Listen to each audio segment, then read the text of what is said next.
Hey guys, in this video I will show you how to add a payment method on Roblox Mobile. Alright, so let's begin with the video. Now, let's open up the Roblox app here if you're on an iPhone or Android, and you can always tap on More at the bottom right here. And then scroll down to Settings. Tap on that, and then tap on Payment Methods.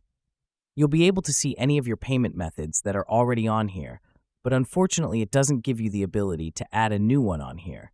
You can see I don't see that anywhere on here. However, there is another option to use the web-based version. So let's open up a web browser here, and we're going to type in roblox.com and hit go. Now, after we do that, you can see at the very bottom it says continue in browser.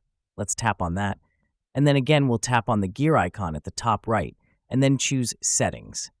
At the very top, it says Account Info. Let's tap on that and switch to Payment Methods. And now finally, it will allow me to add or create a payment method.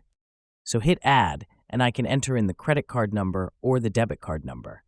In addition, the billing email address and billing address here. Enter all of this in, and then it will use that card going forward to make any purchases for Rue, for clothing, experiences, games, any of that. It'll basically use that specific card. That's it. So, that's basically how you can add a payment method on Roblox Mobile. So that's all for this video. Consider subscribing if you find it helpful, and I'll catch you in the next one. Thanks.